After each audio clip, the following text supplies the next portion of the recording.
Just imagine gold and సిల్వర్తో కట్టిన ఒక huge city ఒక్క నైట్లోనే సముద్రంలో డిసపియర్ అయిపోయింది.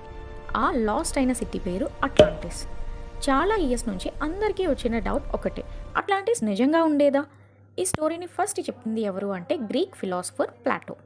అతను చెప్పింది ఏంటంటే అట్లాంటిస్ అనేది నార్మల్ సిటీ కాదు, చాలా రిచ్ అండ్ పవర్ఫుల్ సివిలైజేషన్ ఉండేది, హ్యూజ్ బిల్డింగ్స్ అండ్ టెక్నాలజీ కూడా చాలా అడ్వాన్స్డ్ అండ్ లగ్జరీ లైఫ్ ఉండేది అని చెప్పాలి. కొన్ని స్టోరీస్ ప్రకారం అట్లాంటిస్ పీపుల్కి చాలా అడ్వాన్స్డ్ నాలెడ్జ్ కూడా ఉండేదంట. Symbol night, big earthquake and huge tsunami రెండు కలిపి రావడం వలన ఆ సిటీ అంతా సముద్రం కింద డిసపియర్ అయిపోయింది అంటున్నారు. సో మార్నింగ్ అయ్యేసరికి అట్లాంటిస్ మొత్తం వ్యానిష్ అయిపోయింది అని. కానీ ఎవిడెన్స్ మాత్రం అస్సలు లేదు మనకి. అందుకే అట్లాంటిస్ ఇప్పటికీ కూడా మనకి మిస్టరీ లాగే ఉంది. కానీ సైంటిస్ట్ చెప్తుంది ఏంటి అంటే మేబీ ప్లాటో ఇమాజినేషన్తో ఈ స్టోరీ క్రియేట్ చేసి ఉండాలి, లేకపోతే నిజంగా డిజాస్టర్ అయ్యి ఇదంతా కూడా సిటీ వ్యానిష్ అయి ఉండాలి అని అంటున్నారు. సో కొన్ని పీపుల్ చెప్పేది ఏంటంటే సంటోరిని వాల్కనో ఎక్స్ప్లోజన్ అనేది జరిగిందనమాట. సో దాన్ని ఈ అట్లాంటిస్తో కంపేర్ చేశారు.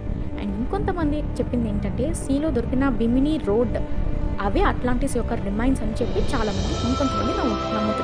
Please subscribe.